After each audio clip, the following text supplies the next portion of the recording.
గత వారం మనం ఆలోచన చేశాం. మళ్ళీ మరికొన్ని మాటలు ఈరోజు 6వ భాగం మనం చూద్దాం. ఈ 6వ భాగంలో కొన్ని విలువైన సంగతులు మన యొక్క ఆధ్యాత్మిక జీవితానికి, మన హృదయాలకు తాకే విధంగా కొన్ని మాటలు దేవుడు రాయించి పెట్టాడు. ప్రేమ దేవుడి వల్ల ఆ మాటలు మనం మనసు పెట్టి మనం ఆలోచన చేస్తే నిజమైన క్రైస్తవునికి, ఒక పౌరుషం గల క్రైస్తవునికి, ఒక విశ్వాసికి నీ చెబుతున్న ఒక మాట, నీ కళ్ళలో నుండి కన్నీరు రాక తప్పదు.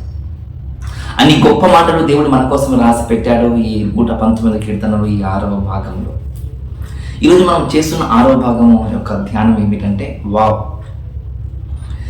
ఇది 6వ భాగము.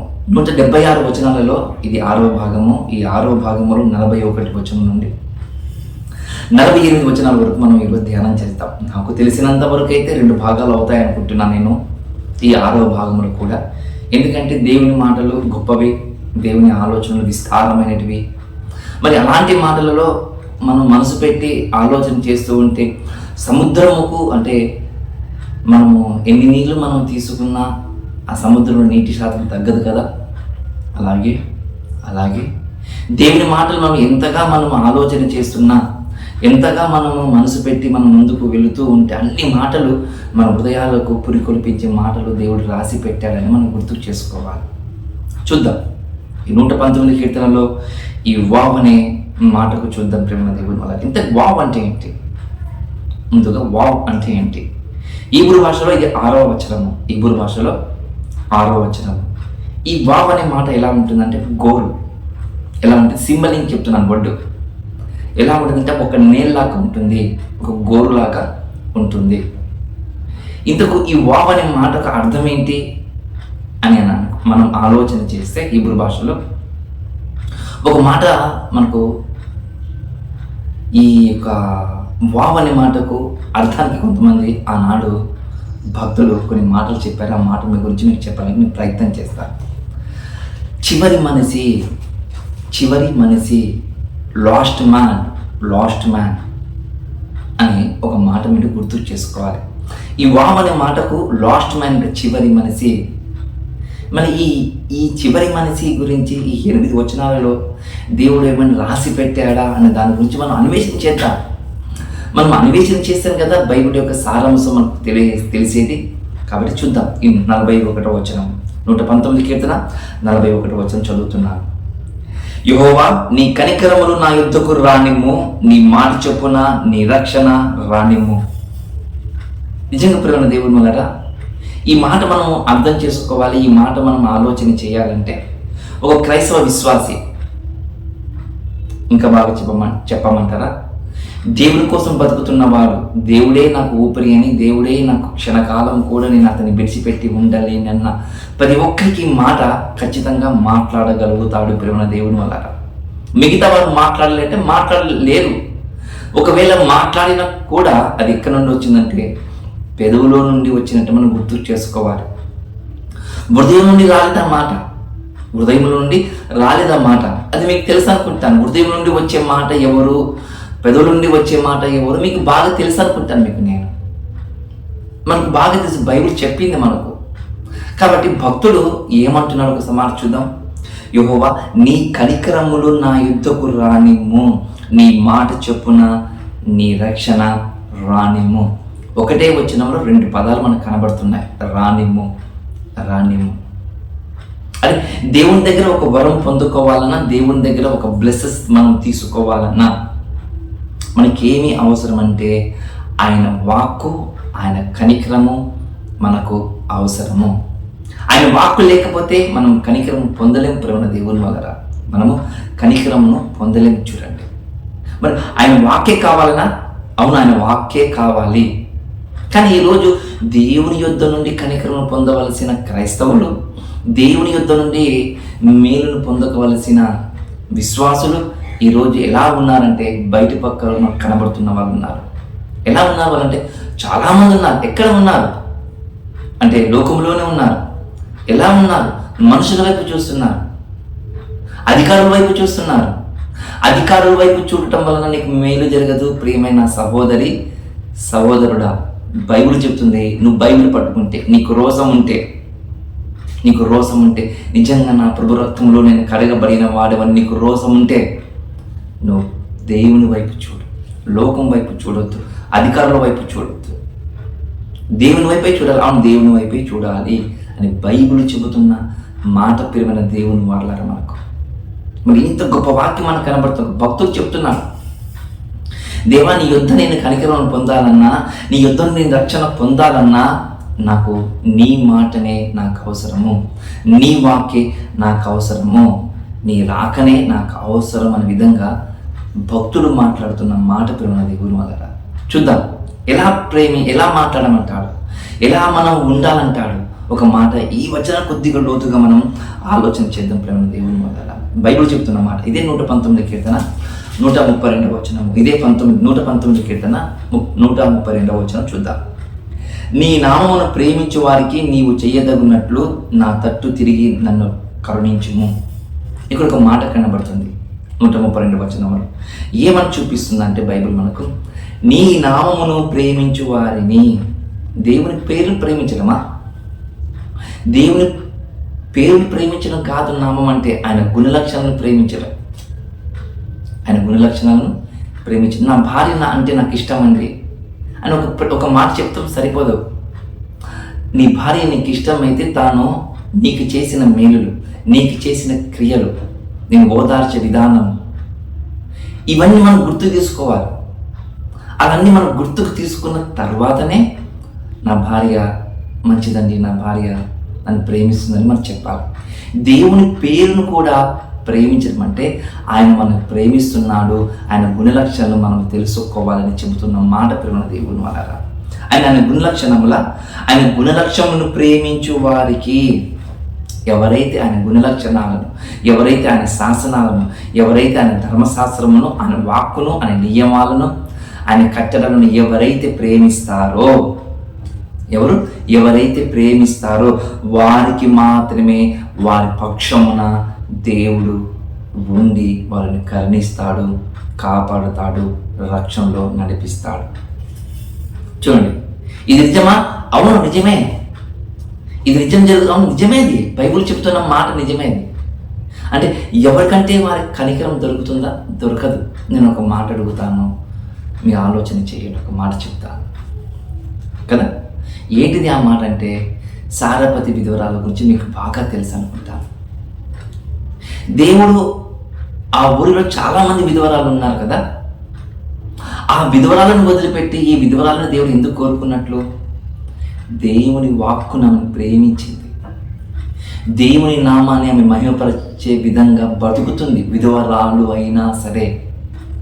చూడండి, దేవుని వాక్కుని ప్రేమించింది, దేవుని మాటలు ప్రేమించింది, ఆయన మాట అంటే మాట అనే విధంగా ఆమె తన జీవిత కాలంలో దేవుని ఘనపరుచుకుంటూ వెళ్ళిపోయింది. మరి అందుకే సారాపతి విధురాలింటికి మాత్రమే దేవుడు ప్రవక్తను పంపించాడు. చూడండి ప్రమాణ దేవుడు వల్ల. తను అప్పటివరకు ఎలా ఉందంటే చాలా పరిస్థితులు బాగలేవు. భర్త చేసిన అప్పులు, ఒక దైవజనుడు అప్పులు చేశాడట, ఒక ప్రవక్త. అలా అప్పులు చేసిన దైవజనుడి ఇంటికి దైవజనుడు వస్తున్నాడు. నీతి తప్పలేదు ఆయమ్మ, తన పిల్లలను కూడా నీతి తప్పే విధంగా ఆమె చేయలేదు ఆయమ్మ. అప్పుల వాడు వచ్చి తన కొడుకులను తీసుకుని వెళుతూ ఉంటే ప్రవక్త వచ్చి ఇలా ఉంది పరిస్థితి దేవా, ప్రభువా, దేవునికి మొరపెట్టిందేమో కాబట్టి దేవుడు ఆ ప్రవక్తని పంపినట్లు మనకు కనబడుతుంది ప్రియమైన దేవుని వల్ల. చూడండి, అంటే దేవుని నామమును ప్రేమించడం అంటే ఇది ఆయన చెప్పిన మాటలకు లోబడటం అనే అర్థం. ప్రేమ దేవుని వల్ల లోబడటం అని అర్థం. ఇంకా ఇప్పుడు అప్పటి కాలంలో జరిగింది, మన ఇప్పటి కాలంలో ఇప్పుడు మనం కూడా ప్రేమించాలి. అవును ప్రేమించాలి. ఎలా ప్రేమించాలి? మీకు ఒక ఎగ్జాంపుల్ కూడా చెప్పాడు దేవుడు. ఎలా దేవుని ప్రేమించాలి, దేవుని ఎలా ఆరాధించాలి, దేవుని ఎలా మనము ఆయన సొంతం చేసుకోవాలంటే బైబిల్ ఎన్నో విషయాలు మనకు చెప్పింది. పూర్ణాత్మతోను, పూర్ణ సత్యంతోను, పూర్ణ హృదయంతోనూ, పూర్ణ వివేకంతోనూ ఆయన ఆరాధించని చెప్పింది బైబిల్. ఎవరైనా పూర్ణాత్మతో ఆరాధిస్తున్నారా? చాలామంది బోధకులు అంటుంటారు, చాలామంది విశ్వాసులు మా దేవునికి మేము పూర్ణాత్మతోను, పూర్ణ సత్యంతోను, పూర్ణ హృదయంతో మేము ఆరాధిస్తామంటారు అంటారు. కానీ ఆరాధించారు. ఎందుకు పూర్వం మనం ఎందుకంటే ఆరాధించలేకపోతున్నాం కాబట్టి మనం దేవుడు ఆ మాట రాసి పెట్టారు ప్రేమ దేవుని వల్ల. మరి ఆరాధించడానికి ఇద్దరు వ్యక్తులు వెళ్ళారంట. ఒక వ్యక్తి, దేవా నేను సంఘానికి వస్తాను, వాక్యం వింటాను, నేను ఉపవాసం ఉంటాను, నేను ప్రార్థన చేస్తాను, నేను దశమ భాగం ఇస్తానని ఒక విశ్వాసి అన్నాడట. మరొక విశ్వాసి కూడా అన్నాడంట, దేవా నిజం చెప్పాలంటే కనులెత్తి చూడటానికి కూడా నాకు అర్హత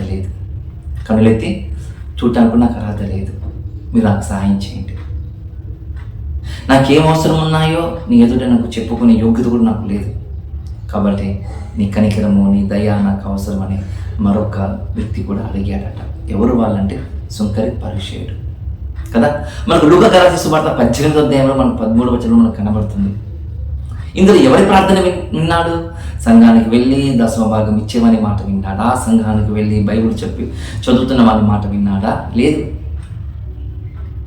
మరి ఎవరి ప్రార్థన విన్నారంటే ఆకాశం వైపు కళ్ళెత్తి చూడటానికి కూడా భయపడిపోయిన ఆ వ్యక్తి యొక్క ప్రార్థన విన్నాడు, ఆ విశ్వాస యొక్క ప్రార్థన విన్నాడంటే ఆకాశం వైపు కళ్ళెత్తి చూసే అర్హత మనకు లేదు. ఎవరు చూస్తారో తెలుసా? ఎవరు చూడాలో తెలుసా? ఆయనకు మాటకు లోబడ్డవారు మాత్రం ఆకాశం వైపు ఎత్తి చూడాలి తెలుసా? అది మనం ఆకాశం వైపు చూడడం గొప్ప సంగతి కాదు. నీవు లోక ప్రకారంగా ఆకాశం వైపు చూసి నువ్వు మాట్లాడుతున్నావేమో. నిజమైన క్రైస్తవుడు, పౌరుషం కలిగిన వాడు, రోషం కలిగిన వాడు ఆకాశం వైపు చూసి తండ్రి అని చెప్పాలి. అంత ఎవరు చెప్పాలి? దేవుని వాక్యని ప్రేమించే వారు మాత్రం చెప్పాలి కదా దేవుని వల్ల. మరి ఆ సుంకరి ఏం చేశారు మీకు తెలుసు అనుకుంటానే. చూడండి, ఓకే, మంచిది. ఇది గుర్తు చేసుకుని అంటే మనం దేవుని అలా ఆరాధించాలంటే అవును, మనం అలాగనే దేవుని ఆరాధించాలి. దేవుని మనం అలా అడగాలన్నా, నా యుద్ధకు రమ్ము, నీ కనికరం నా యుద్ధకు రమ్ము, నీ మాట చెప్పున నేను బ్రతుకుతాను, నీ మాట చెప్పున నేను జీవిస్తానని చెప్పాను. ప్రతి ఒక్కరు అలాగనే అడగాలి, శాశ్వత కాలం వరకు అలాగనే అడగాలని మనకు చెబుతున్న మాట ప్రేమ దేవుని వల్ల. చూద్దాం 42వ వచనం. అప్పుడు నన్ను నిందించు వారికి నేను ఉత్తరం ఇవ్వగలను, ఏలైనగా నీ మాట నేను నమ్ముకొని ఉన్నాను. చూడండి, ఎవరైతే నన్ను నిందిస్తారో, ఎవరైతే నన్ను బాధ పెడతారో, ఎవరైతే నన్ను వేదనలకు గురి చేస్తారో వారికి నేను సమాధానం ఇవ్వాలంటే దేవా నువ్వు నాకు సమాధానం ఇవ్వాలి. నేను వాళ్ళకి సమాధానం ఇవ్వాలి, నీవు నాకు సమాధానం ఇవ్వాలి. నేను మీ ఎదుట నేను వచ్చాను, మీతో మాట్లాడుతున్నాను, నా కష్టం మీ ఎదుట చెప్తున్నాను, నా బాధలు మీ ఎదుట చెప్పుకుంటున్నాను. అయినా కూడా వీరందరూ ఏం చేస్తున్నారు తెలుసా? నా మీద ఏలుపెట్టి చూపిస్తున్నారు, ఏలుపెట్టి మాట్లాడే విధంగా జరుగుతుంది. కాబట్టి నువ్వు నాకు సహాయం అనే విధంగా మాట్లాడుతున్న చూడండి. యోబు గారు కూడా సేమ్ అలాగే జరిగింది. తన స్నేహితులు వచ్చి మాట్లాడుతున్నారంట అలాగనే, నువ్వు గొప్పోడివా, నువ్వు నీతిమంతుడివా, నువ్వు వడ్డీకి అప్పు ఇవ్వలేదా, నీ సొంత వాళ్ళని నువ్వు కాదనలేదా, నీ సొంత వాళ్ళని ప్రేమించలేదు కదా నీవు అని అంటూ ఉంటే యోబు గారు మౌనంగా ఉంటాడు. మౌనంగా ఉండి దేవా నువ్వే నాతో మాట్లాడు అనే విధంగా మాట్లాడతాడు ప్రేమ దేవుని వల్ల. యోబు గారు 32వ అధ్యాయంలో చూడండి. మరి ఇలా చెప్పేటప్పుడు ఇక్కడ మనకు కనబడుతున్న మాట మనకి ఏమని కనబడుతుందంటే దేవుడి వాక్యముకు మనము విలువనిచ్చే విధంగా ఏమని చెప్తుందో చూడండి. ఏమని చెప్తుందో బైబిల్ 119 కీర్తన 42వ వచనములు. అప్పుడు నన్ను నిందించు వారికి నేను ఉత్తరం ఇవ్వగలను, ఏలైనగా నీ మాట నమ్ముకొని ఉన్నాను కాబట్టి. నీ మాటను నమ్ముకొని ఉన్నాను కాబట్టి నాకు సమాధానం ఇస్తావని నాకు తెలుసు. ఎలా సమాధానం ఇస్తావు?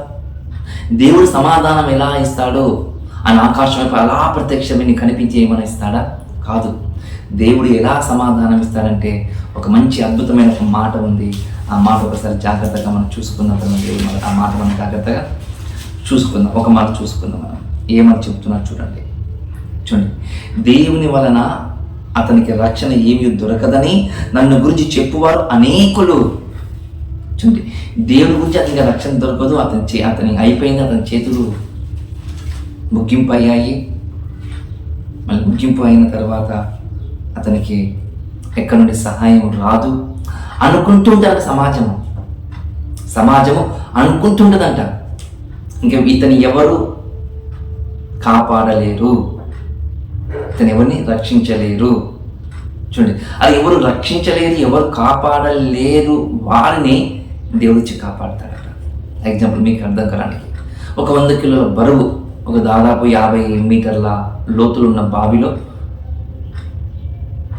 నీ కొడుకో నీ భార్యను పడిందనుకోండి, నీ దగ్గర ఒక పక్కలో ఒక చిన్న తాడు ఉంది. ఆ తాడు సహాయంతో నీ భార్యను నడుముకు కట్టి ఆ నోతిలో నుండి బయటికి లాగడానికి ప్రయత్నం చేస్తున్నావు. 10 అడుగులు వచ్చింది, 20 అడుగులు వచ్చింది, 30 అడుగులు వచ్చింది, 40 అడుగులు వచ్చింది. 45 అడుగుల కాడికి రాస్తుంటేనే నీ చేతిలో బలం క్షీణించిపోతుంది. నీ చేతులు తిమ్మిరి పడుతున్నా, నీ చేతులు బలం లేకుండా పోతున్నా. అప్పుడు నువ్వేం చేస్తావు? ఆ బాధను తట్టుకోలేక, ఆ తిమ్మిరిని తట్టుకోలేక నీ చేని ఇలా ఒడిచిపెడితే నీ భార్య ప్రాణం పోతుంది, గాలిలో కలిసిపోతుంది నీ భార్య ప్రాణం. మరి అలా అప్పుడు నువ్వేం చేస్తావు? అప్పుడు అంటాడు, నువ్వు విడిచిపెడుతున్నావా? అప్పుడు నేను వస్తానంటాడు. ఎప్పుడైతే నువ్వు విడిచిపెడుతుంటే నేను వస్తాను అంటే, దేవుని వాక్కును నమ్ముకున్నవాడు ఈ ప్రపంచం అంతా అందరూ ఒకవైపు వస్తూ నీ వీధికి వస్తూ ఉంటే, అప్పుడు వాళ్ళందరూ వారి మాటలతో నేను హింసించడానికి అడుగులు వేస్తూ ఉంటే, ప్రతి ఒక్కరు వచ్చి నీ ముఖం పైన వచ్చి మాట్లాడుతుంది. అప్పుడు నేను వస్తాను. ఎప్పుడు? లాస్ట్ టైం, చివరి నిమిషం, చివరి గడియ, చివరి క్షణం అప్పుడు వస్తానంటే ప్రభు దేవుని వల్ల. అది ఎవరి దగ్గరికి వస్తారంటే భక్తుల కాడికి వస్తారు. మన కాడికి రాడులేండి, మనం అంత వాళ్ళు మనం కాదులే, చెప్పుకుంటే మనకు ఇంకా బాగుండదు. మనం ఎలాంటి వాళ్ళము మనకు బాగా తెలుసు కదా. అది చివరి క్షణంలో వస్తాడు. ఆ చివరి క్షణంలోనే వస్తాడు. యోబు గారికి అలాగే వచ్చాడు, చివరి క్షణంలోనే వచ్చాడు యోబు గారికి. చూడండి, ఇంక ప్రాణాలన్నీ కోల్పోతున్నారు ఎవరు? భక్తులు. అలా కోల్పోతున్న సమయంలో చివరి ఘట్టంలో దేవుడి ప్రత్యక్షం, అపోస్తులు కావచ్చు, పాత నిబంధనలు కూడా భక్తులు కూడా కావచ్చు. చూడండి, సారెపతి విధవరాలు కూడా కావచ్చు. చివరి క్షణంలో ఆయన వస్తాడు ప్రేమ దేవుడు అన్నారు. అందుకే అంటాడు, అప్పుడు నన్ను నిందించే వారికి నేను ఉత్తరం ఇవ్వగలను, ఏలనగా నీ మాటనే నమ్ముకున్నాను. మనం ఎవరి మాట నమ్ముకుంటాం? మమ్మల్ని కాపాడే వారి మాటను నమ్ముకుంటామా? ఎవరు ఈ లోక ప్రకారంగా ఉండేవారిని, అధికారులను నమ్ముకుంటాం. కానీ భక్తుడు అంటాడు, నేను నిన్నే నమ్ముకున్నా, నాకెవరు లేరు ఈ లోకం నాకెవరు లేరు, నీవు తప్ప. నేను నీ దగ్గరనే ఉంటాను, నా ఊపిరిపోయినా నీ దగ్గరనే ఉంటాను అనే విధంగా భక్తులు మాట్లాడుతున్న చూడండి. నువ్వే నాకు సమాధానం చెప్పాలి అనే విధంగా మనకు కనబడుతుంది. చూడండి, ఈ భక్తుడి యొక్క లక్షణాలు మనకు ఉండాలని కోరుకుంటున్నాను ప్రేమ దేవుని వల్ల. మరి భక్తుల యొక్క లక్షణాలు ఉండాలని నేను కోరుకుంటున్నాను. ఒక మాట మీకు మనం అర్థం కాని ఒక మాట మీకు చెప్పడానికి నేను ప్రయత్నం చేస్తాను. చూద్దాం ఒకసారి. మనం కోరుకుంటే మనం ఎలా కోరుకోవాలి దేవునికి. కొలస్సీయులకు రాసిన పత్రిక 4వ అధ్యాయము 6వ వచనంలో ఒక మాట జాగ్రత్తగా చూద్దాం. కొలస్సీయులకు రాసిన పత్రిక అపోస్తలుడైన పౌలు గారు కొలస్సీయులకు రాసిన పత్రిక 4వ అధ్యాయము 6వ వచనంలో ఒక మాట జాగ్రత్తగా చూద్దాం ప్రేమ దేవుని వల్ల. ప్రతి మనిషికి ఎలాగ ప్రత్యుత్యం ఇవ్వవలెనో అది మీరు తెలుసుకున్నట్టుకై మీ సంభాషణ ఉప్పు వేసినట్లుగా ఎల్లప్పుడూ రుచికరదిగాను కృపాసహితముగాను ఉండనేమో. ఇక్కడ ఏమో అంటున్నాడు అంటే, ఈ ప్రపంచం అంతా మన వైపు ఎదురు తిరుగుతుంది అనుకో. అలా ఎదురు తిరిగినప్పుడు నువ్వేం చేయాలంటే తెలుసా, బైబిల్లో నీ వాక్కును పడుకోమంటుంది కదా, నా చెంతకు రమ్మంటున్నావు కదా. మరి ఇప్పుడు చెప్తున్న మాట, ఇప్పుడు మన దేవుడు ప్రత్యక్షం కాదు, కానీ ఆ వాక్యం మనం చెప్తుంది. ఏమని చెప్తుందంటే, నువ్వు ప్రతి ఒక్కరికి నువ్వు సమాధానం చెప్పాలంటే, బైబిల్ చెప్తున్న మాట ఏమని చెప్తున్న మాట తెలుసా, ప్రతి ఒక్కరికి నువ్వు సమాధానం చెప్పాలంటే ఉప్పు వేసినట్లు ఉండాలి. నీ మాట, నువ్వు పలుకు, నువ్వు చెబుతున్న భావాలు, నువ్వు చెబుతున్న ఆలోచనలు ఎదుటి వారి హృదయంలో కరిగిపోవాలి. ఉప్పు నీటిలో ఏ విధంగా వేసి కరిగిపోతుందో నీ మాటలు వారి హృదయాలలో అలాగ కరిగిపోవాలి. ఆ విధంగా మాట్లాడు, ఆ విధంగా నువ్వు ముందు కొనసాగు. ఈరోజు యూట్యూబ్ ఛానల్లో చూస్తుంటే ఏం జరుగుతుందో మీకు తెలుసు ప్రేమ దేవుని వల్ల. ఉప్పు వేసినట్టు మాట్లాడుతున్నారా ఒకరు బోధకుల మీద, ఒకరు నమ్మించి గొంతు కోసాడని ఒకడు, డబ్బు ఇంత డిమాండ్ చేశాడని ఒకడు. ఇలాంటి వాళ్ళు మాట్లాడుతున్న మాటలు వింటూ ఉంటే, చదువుతూ ఉంటే, వింటూ ఉంటే క్రీస్తు పైన బురద జరుగుతున్నారు తెలుసా మీరు. సిగ్గుండా ఎంతకైనా సరే తమ్మిళ్ళని పెట్టుకొని సిగ్గుపోతుంది క్రైస్తవ్యాన్ని. ఏంటి తమ్మిళ్ళ ఆ వ్యూస్ ఎందుకు? వెళుతుంటే వెళ్ళు, ప్రేమతో మాట్లాడంతే. నేను వెళ్ళొచ్చాను, నేను అది చేశాను, అవసరం లేదు, అది మాట్లాడే అవసరం లేదు నీకాడ.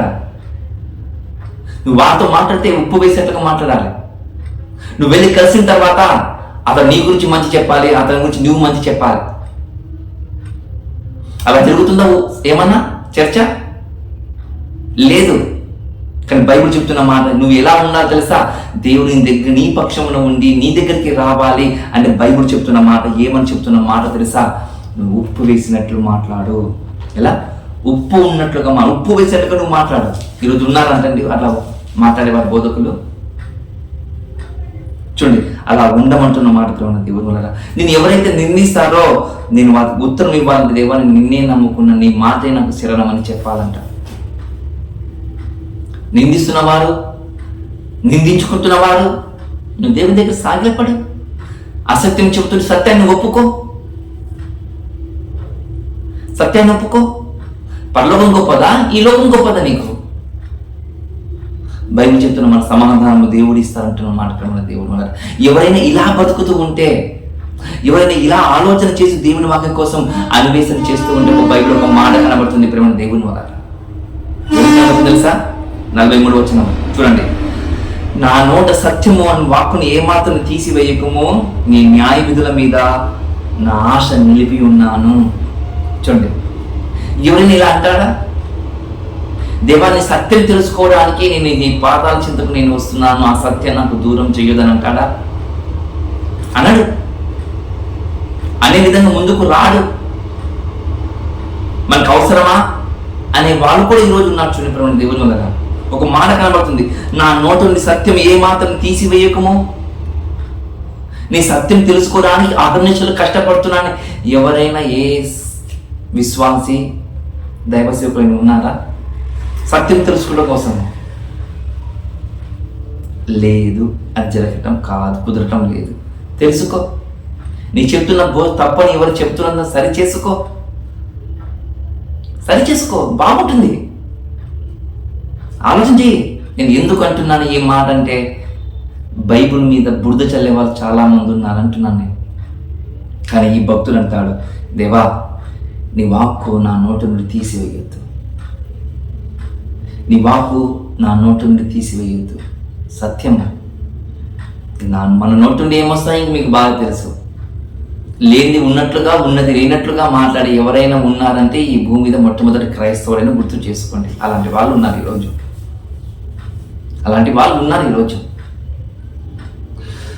క్రైస్తవులను మాట్లాడుతుంటే గోడకు సున్నం కొట్టినట్టు కనబడుతుంది ఈరోజు. అంటే అన్ని అబద్ధాలు మాట్లాడతారు ఈరోజు. అలా నమ్మించి గొంతు కోసే వాళ్ళు ఎవరైనా ఉన్నారంటే వీళ్ళే. ఎవరంటే బైబిల్ పట్టుకున్న వాళ్ళు మనమే. మనల్ని అలా చాలా మంది మన మీద అలా అక్కాసి కక్కుతున్న వాళ్ళు ఉన్నారు. ప్రేమ దేవుని వల్ల మనం మార్చుకునే విధంగా ముందుకు వెళ్ళాలి. ఈ భక్తులు అంటున్నాడు, దేవా నీ వాక్యము, నీ సత్యమైన వాక్యం, నీ శాసనాలు, నీ ఆజ్ఞలు నా నోటి నుండి తీసివేయొద్దు. నేను ఎల్లప్పుడూ వాటిని ధ్యానించే విధంగా నాకు సహాయం చేయి. ఎల్లప్పుడూ వాటిని అనుగుణంగా నడుచుకునేగలిగే జీవితం నాకు దయచేయండి. తప్పుడు అడుగులు వేస్తూ ఉంటే తప్పుడు అడుగుల నుండి నన్ను ముందుకు నడిపించనని ఈ భక్తుడు కోరుకుంటున్న మాట ప్రేమ దేవుని వల్ల. ఈ భక్తుడు కోరుకుంటున్న మాట. మన వాళ్ళు ఎలా ఉన్నంటే, మన విశ్వాసాలు ఎలా ఉన్నా తెలుసా? అది సత్యమైన వాక్యం చెబుతున్నారు రాంటి బ్రదర్ అంటే, మా పాస్టర్ గారు ఆ మీటింగ్కి వెళ్ళొద్దన్నారండి.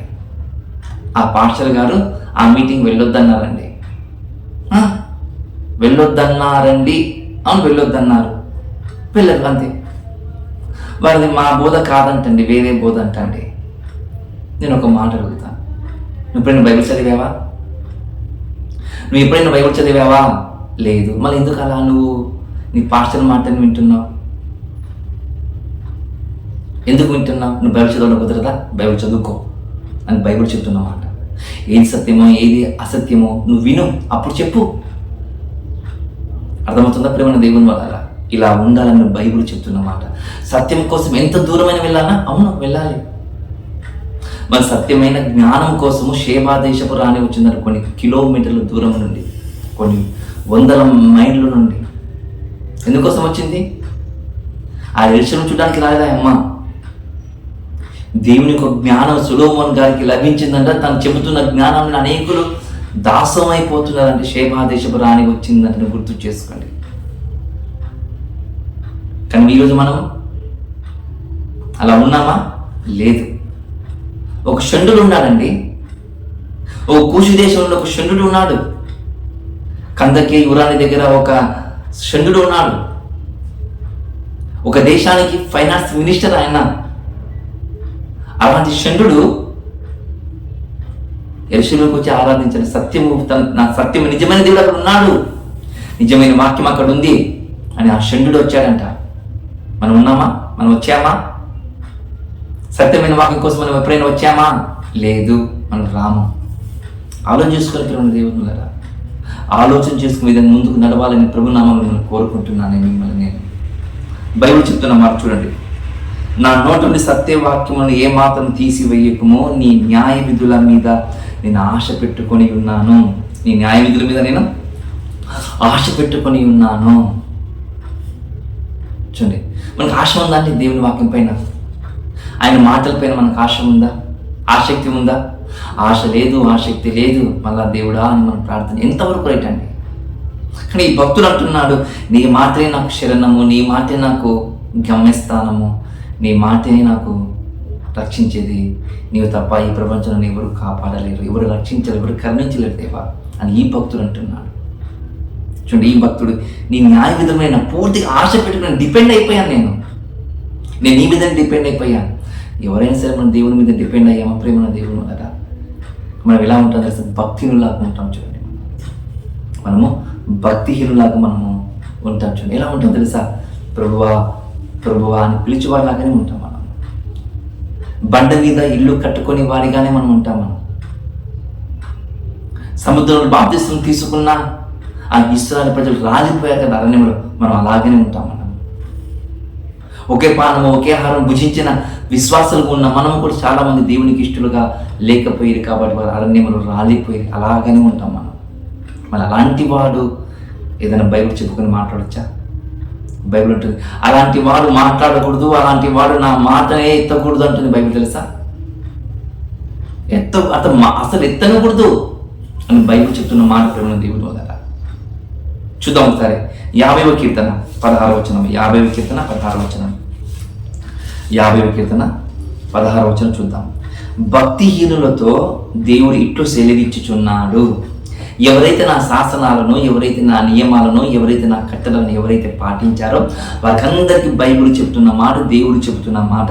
ఎవరైతే ఇలాంటి వారు జాబితాలు ఉన్నారో వారికందరికీ చెబుతున్న మాట ఏమో తెలుసా? నా కట్టడాలను వివరించుటకు నీకేమి పని? నా నిబంధన నీ నోట నుండి ఎందుకు వస్తుంది నాకు అర్థం కావటం లేదు. ముందు నువ్వు బ్రతకకుండా నువ్వు ఎలా చెబుతున్నావు, నువ్వు పాటించకుండా నువ్వు ఎలా చెబుతున్నావు, నీకు ఎలాంటి అర్హత ఉంది? నీకు ఎవడిచ్చారు అర్హత? నీకు ఎవడిచ్చారు చెప్పు? నీకెవడిచ్చాడు అర్హత అని బైబిల్ దేవుడు అడుగుతున్న మాట ప్రేమ దేవుడు. ఈరోజు ఇలాంటి మాటలు మనకు అదే బైబిల్ మనం భక్తిలో కదా, మనం భక్తిలోగా మనం ఉన్నాం కదా, మరలా మనం బోధ చేస్తున్నాం, మరలా మనం సువార్తకి వెళ్తున్నాం, మరలా మనం ప్రార్థన చేస్తున్నాం. దేవుడు చెప్తున్న మాట ఎలా మన జీవితాలు ఎలా అని ఏ ఒక్కరు విమర్శించుకోరు. చూడండి, అలా విమర్శించుకోవాలని దేవుడు మనకు చెబుతున్న మాట ప్రేమ దేవుడు. మనం ఉండాలా? అవును, మనం అలా ఉండాలి. అలా ఉంటే నువ్వేమవుతుందో తెలుసా? నువ్వు దేవుని వాక్కుకు లోబడేటట్లుగా, దేవ సమస్తం నీవే, నీపై నేను ఆశ పెట్టుకొని ఉన్నానంటే నీ తరం తర్వాత నీ పిల్లలు కూడా వస్తారు తెలుసా? దేవునిలో నీ తరం తర్వాత నీ పిల్లలు కూడా వస్తారు. నువ్వు దేవునితో నడుచుకుంటూ వెళ్ళిపోతున్నావు అనుకో, నువ్వు దేవుని ప్రయాణం అయిపోతున్నావు అనుకో, ఆయన శాసనాలను ఆయన నియమాలను నువ్వు గైకొంటున్నావు అనుకో, బైబిల్ చెప్తున్న మాట ఏమని చెప్తుందో తెలుసా? నేను నీకు తోడుగా ఉంటాను.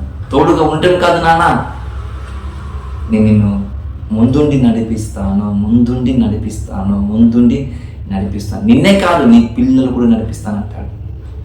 ఎవరైతే దేవుని వాక్యం ఇష్టపడతారో, ఎవరు దేవుని వాక్యము యోగ్యత కలిగి జీవిస్తూ ఉంటారో, ఆ వాక్యం మీద ఆశ పెట్టుకొని బతుకుతున్నారో వాళ్ళకందరికీ బైబిల్ చెప్తున్న మాట యెషయా గ్రంథకర్త చెప్తున్నాడు 59వ అధ్యాయంలో.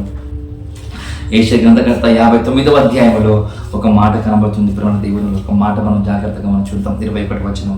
యెషయా గ్రంథకర్త 59వ అధ్యాయం 21వ వచనం చూడండి. నేను వారితో చేయు నిబంధన ఇది.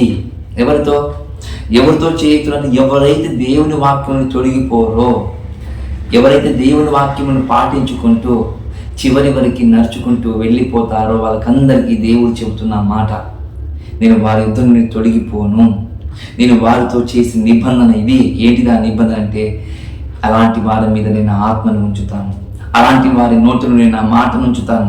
అంతేకాదు నా మాట వారిలో కాదు, వారి పిల్లల నోటిలో నుండి నేను వారితో మాట్లాడింపజేస్తాను అంటున్నాడు. ఇంకా అంతకన్నా అద్భుతం ఏముంది చెప్పండి ప్రేమ దేవుని వల్ల? ఇంకా అంతకన్నా అద్భుతం ఏముంది చెప్పండి? చూడండి, ఒకప్పుడు నేను వాక్యం చెప్తా నాకే తెలియదు, నేను దేవుని నమ్ముకుంటా నాకు తెలియదు. దేవుని నమ్ముకోవటం ఏంటి, సత్యమైన వాక్యం కోసం అన్వేషణ చేయటం ఏంటి, ఆ వాక్యం కోసం ప్రతి ఆదివారం ఒక 35 కిలోమీటర్ల దూరం ప్రయాణం చేయడం ఏంటి? చూడండి, కేవలం వాక్యం కోసమే ప్రతి సండే ప్రతి ఆదివారం నాడు రాను పోను. చూడండి, మీరే ఆలోచన చేసుకుని ఒకసారి. అలాంటి వారిగా ఉన్న మా జీవితాలకు ఈరోజు నేను వాక్యం చెప్పడమే కాదు, ఈరోజు ఆ దేవాతి దేవుని దయ వలన, ఆ దేవాతి దేవుని కృప వలన నేను వాక్యం చెప్పడం జరుగుతుంది. ఇందులో నా భార్య కూడా వాక్యం చెప్పడం జరుగుతుంది. నా 2 కూతురు కూడా వాక్యం చెబుతున్నారు. ఇది ఎవరి వలన జరిగిందంటే మా వలన కాదు. ఇది మేము దేవునికి యోగ్యత లేని వాళ్ళం మేము, కానీ ఆ దేవుడే మాలో అలా తృష్ణ పుట్టించడము, అలా సాధనం చేయటము, అలా ముందుకు నడవటము జరిగింది. కాబట్టి ఈరోజు నా పిల్లలు కూడా దేవుని వాక్యం చెప్పడానికి సిద్ధపడ్డారు దేవుని వల్ల. ఇదంట, ఎవరైతే ఆయన వాక్యాన్ని ప్రేమిస్తారో, ఎవరైతే ఆయన వాక్యాన్ని కట్టుబడి ఉంటారో వారికి బైబిల్ చెప్తున్న మాట, నేను అలాంటి వారికి తోడుగా ఉంటాను, అలాంటి వారికి నేను ఎల్లప్పుడూ తోడుగా ఉంటాను చెబుతున్న మాట ప్రేమ దేవుని వల్ల. చూడండి ఏమంటారు 44వ వచనం, నిరంతరం నీ ధర్మశాస్త్రం అనుసరించుదును, నేను నిత్యము దానిని అనుసరించుతూ వస్తాను. అంటే నిత్యమా? అవును, నిత్యము. మీకు తెలుసు అనుకుంటాను యెహోవా ధర్మశాస్త్రం ఎలా చదవాలో మీకు తెలుసు అనుకుంటాను. ఇలా దుష్టుల ఆలోచించుకున్నాడు, అక్కడ కూర్చోవద్దు, నిలబడొద్దు, మాట్లాడొద్దు అంటుంది బైబిల్. ఎక్కడైతే ఎవరైతే దేవుని వాక్యాన్ని ప్రేమిస్తారో వాళ్ళకందరికి బైబిల్ చెప్తున్న మాట, నువ్వు ధర్మశాస్త్రం చెప్తున్న మాట, నువ్వు ఎక్కడ కూర్చున్నావు బైబిల్ చెప్పాలి, ఎక్కడ నిలబడాలో బైబిల్ చెప్తుంది, ఎక్కడ మాట్లాడలో బైబిల్ చెప్తుంది. నువ్వు నిత్యము దేవుని వాక్యంతో అనుసరించుకుంటూ వెళ్ళిపో అనే మాట మనకు కనబడుతుంటుంది. చూడండి దేవుని వల్ల ఎల్లప్పుడూ, అవును, ఎల్లప్పుడు నడుచుకుంటూ వెళ్ళిపోవాలంట దేవుని వాక్యం కోసం. అలా ఎల్లప్పుడు నడిచేవారు, దేవుని వాక్యం చేత పట్టుకున్న వారు చాలామంది నడవలేక ఆగిపోయిన వారు ఉన్నారు. దేవుని వల్ల ఆగిపోయిన వారు ఉన్నారు. మన పితరులే ఉన్న ఇస్తారు ప్రజలు, వారి దగ్గర ధర్మశాస్త్రంలో ఉన్నవారు పాటించలేకపోయారు. ఈరోజు 66 పుస్తకాలు మన దగ్గర ఉన్న కూడా మనం పాటించకపోతే ఎలా? ఆలోచన చేసుకొని ప్రేమ దేవుని. అందుకంటారు, దేవా నిరంతరం నీ ధర్మశాస్త్రం నేను అనుసరిస్తాను. భక్తులు అంటారంట, నేను నిత్యము నేను దానిని అనుసరిస్తాను, ఎల్లప్పుడూ నువ్వు ఏం చెప్తే అది పాటిస్తాను. నేను అక్కడికి వెళ్ళాలా వెళ్ళకూడదు నీతో నేను అడుగుతాను అనే విధంగా మాట్లాడుతున్న మాట చూపుతున్నాను దేవుని వల్ల. నేను నీ ఉపదేశములు వెతుకువాడను, నిర్బంధం లేక నడుచుకుందును. నీ ధర్మశాస్త్రంలో నీ ఉపదేశం నేను వెతుకుతాను. ఎందుకోసం వెతుకుతావంటే ఎక్కడికి వెళ్ళాలనో, ఎక్కడికి వెళ్ళకూడదో, ఎక్కడితో నేను మాట్లాడానో, ఎవరితో మాట్లాడకూడదో, ఎవరితో ఏమి చెప్పానో, నీ గురించి ఎలా మాట్లాడానో అది కేవలం నీ వాక్యం ద్వారా నాకు అర్థమవుతుంది. నీ వాక్యం ద్వారానే నాకు అర్థమవుతుంది అనే విధంగా మాట్లాడతారు చూడండి దేవుని. అందుకంటాడు ఏమంటారు తెలుసా, నేను నీ ఉపదేశములను వెతుకువాడను, నిర్బంధం లేక నడుచుకుందును. అంటే ఏ దోషం లేకుండా నేను నడుచుకుంటాను నీ వాక్యముతో అని అంటాడు భక్తుడు. నిజంగా ప్రేమ దేవుని వల్ల అపోస్తులైన పౌలు గారు ఉన్నారు కదా, దాని ధర్మశాస్త్రం ఉంది ఒక పక్క ఉంచితే, ఆ ధర్మశాస్త్రం ఒక పక్క పౌలు గారు ఉంచితే, ఈ ధర్మశాస్త్రం చెప్తుందంట పౌలు ఏ తప్పు చేయలేదని చెప్తుంది. అంత నియమితులంట. ధర్మశాస్త్రంలో ఏ తప్పిదము ఎత్తి చూపించడానికి కూడా పౌలుకు అర్హత లేదట. అన్ని క్వాలిటీస్ ఉన్నవారంట ధర్మశాస్త్రంలో. అలాంటి పౌలు గారు ఎలా బతికారు మీకు తెలుసు అనుకుంటాను ప్రేమ దేవుని వల్ల. ప్రభుకు నమ్మకమునకులాగా బతికారు, ప్రభుని నమ్మిన తర్వాత ఎలా బతికారు మీకు తెలుసు. కాబట్టి మనం కూడా అలా బతకాలని ప్రభు నామమున కోరుకుంటున్నాం. చూద్దాం. నేను నీ ఉపదేశంలో వెతుకువాడును, నిర్బంధములు లేక నడుచుకుందును, సిగ్గుపడక రాజుల ఎదుట నీ శాస్త్రం గురించి మాట్లాడదను. ఈ ధర్మశాస్త్రం ప్రకారం నడుచుకుంటూ పోతున్నావు అనుకో, నీపై అధికారులు కూడా సైతం నువ్వు మాట్లాడుతావు తెలుసా. మాట్లాడింపజేసేది దేవుడు. అవును, పౌలు గారు అలాగే మాట్లాడింపజేశారు. ధర్మశాస్త్రం ప్రకారం నడుచుకుంటూ నువ్వు వెళ్ళిపోతే పౌలా, నువ్వు ఎవరితో మాట్లాడను, ఎక్కడ మాట్లాడు నాకు తెలుసు, వెళ్ళు, నేను ఒక పరిచారకుడిగా, ఒక సాధనముగా నేను నియమించుకుంటానని పౌలు గారితో దేవుడు చెప్పిన మాట ప్రేమ దేవుని వల్ల దేవుడు చెప్పిన మాట, నీ ఆజ్ఞను బట్టి నేను హర్షిస్తాను, నాకు ప్రియములు నీ ఆజ్ఞలు, నాకు ఇష్టం నీ ఆజ్ఞలు, నీ ఆజ్ఞ నాకు ఇష్టము, నీ కట్టలు నాకు ఇష్టము అని చెప్తా చూడండి ప్రేమ దేవుడు 47, 48 వచనాలలో. జుంటి తేనె దారాల కన్నా అతి మధురమైనవంట దేవుని మాటలు. ఇవి ఎవరికి అర్థం అవుతుందంటే భక్తులకే అర్థం అవ్వాలి. ఇవి భక్తులకే అర్థం కావాలి, వేరే వారికి అర్థం కావు ఈ మాటలు. వేరే వారికి అవుతున్నాయనుకోండి, వాళ్ళు అపార్థం చేసుకుని ఇన్ని కష్టాలు మనకి అవసరమా, ఇన్ని ఇబ్బందులు అవసరమా అని విడిచిపెట్టే వాళ్ళు కూడా చాలామంది ఉన్నారు. బైబిల్ చెప్తున్న మాట ప్రేమ దేవుని వల్ల ఏమని మనం విన్నాం కదా, హీబ్రూ భాషలో పదం అని విన్నాం కదా, ఏమని? వావ్ అంటే చివరి, నువ్వు చివరి వరకు ఉండు, అంతం వరకు సహించువాడు రక్షింపబడును. ఈ ధర్మశాస్త్రం ప్రకారంగా ఆయన ఆజ్ఞల ప్రకారంగా ధ్యానించుకుంటే నువ్వు రక్షింపబడతావు. నిలబడిన వాళ్ళు లేరా అంతవరకు? ఒకప్పుడు ప్రభుని తిరస్కరించిన వాళ్ళ పేతురు గారు నిలబడలేదా? అపొస్తలులు నిలబడలేదా? అంతం వరకు నిలబడిన వాడే రక్షింపబడును. మరి అంతం వరకు మనం అందరం నిలబడాలని ప్రభునామములో కోరుకుంటూ ఈ కొద్ది మాటలు ముగిస్తున్నా. అందరికీ వందనాలు.